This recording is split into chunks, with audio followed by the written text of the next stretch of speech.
如果你们家有这种废弃的盆栽啊，你们也可以利用这些盆栽再种一些菜。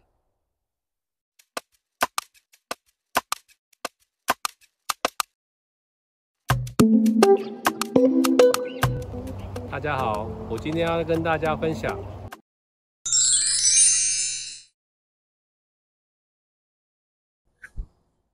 这个盆子已经长满了杂草，那我要怎么利用它？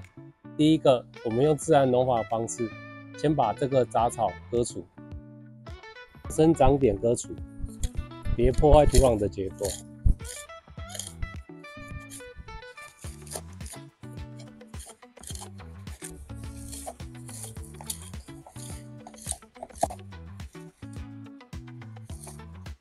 这个你割完之后啊，你会看到这个土壤啊，它非常的硬，你的铲子，你看，基本上不太容易下去。这就是板结的土壤，因为里面没有什么有机质，所以不会松动。但是也没关系，你就不用破坏它，因为刚刚前面有长很多这种草嘛，其实它有很多的小孔洞，因为我们只有从生长点割除，所以你割完之后啊，你就稍微把上面的土给它稍微铲一下。为什么要铲？是因为我建议这个盆栽啊的土最好8分满就好了。8分满，它有一个刻度，其实到这个刻度这样就可以了。因为你后面要放树枝、树叶堆放，还有你浇水的时候，水才会沿着这边下去。用这个小镰刀，因为上面很多筋，很多这种小根系，我把它铲一下。这个土填太高了，到这个洞里面。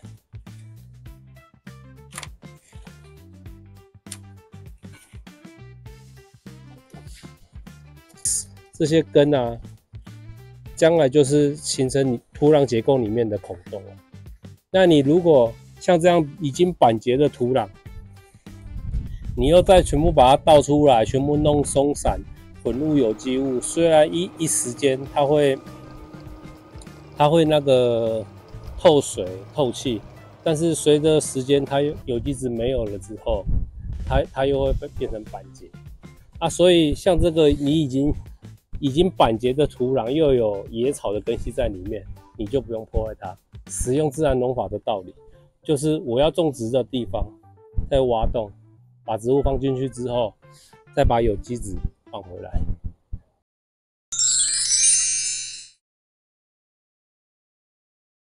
这是罗勒，今天我想吃青酱意大利面，就靠它了。拿这个大的，在你要种菜的地方挖个洞，这个45度角，不要直角，这是90度角，这是45度角，45度角比较好进去，然后左右，因为土壤很硬，所以要换一个方向，这样斜的，好，慢慢的，里面其实都是植物的根系，都是植物的根系。其实这个土壤的结构已经不错，虽然它板结了，我们还可以改造它。然后再抓一点栽培土放上来，你看满满的根系，代表它已经长不大了。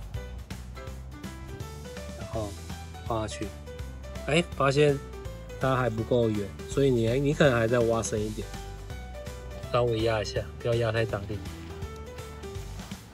好，把现在弄上。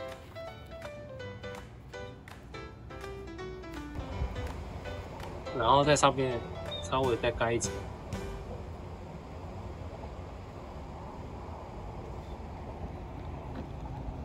均匀，不用太多，均匀就好。还是为了保有生物在这边活动。然后就把它切一下，然后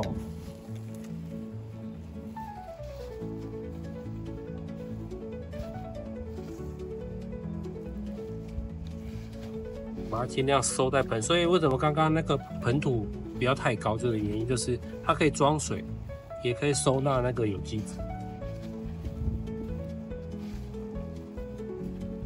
这是我收集起来的树枝、树叶，它所放久的时候，它慢慢就会变成这样子。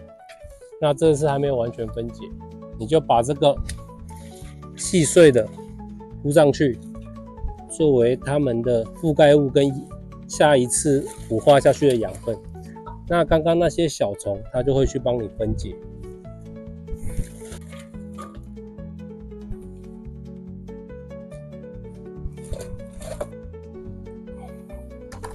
然后最后一步，浇水，慢慢的浇。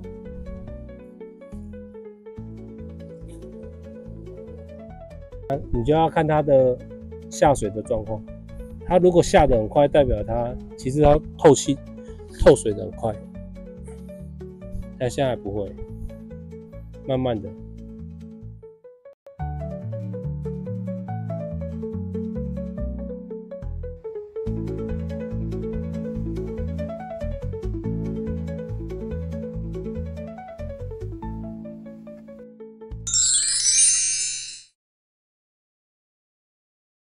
盆栽啊，因为它有实质的土壤，然后里面也有有机质啊，所以这个杂草的种子是一定会长出来的。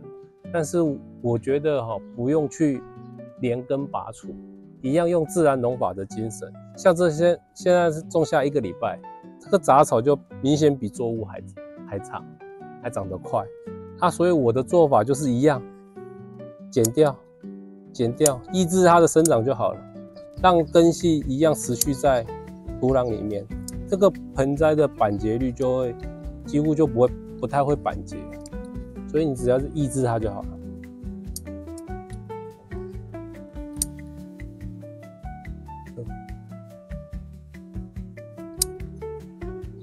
掉落。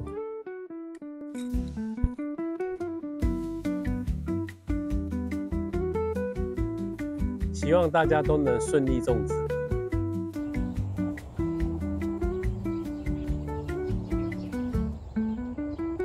有什么想知道的议题，欢迎大家留言告诉我。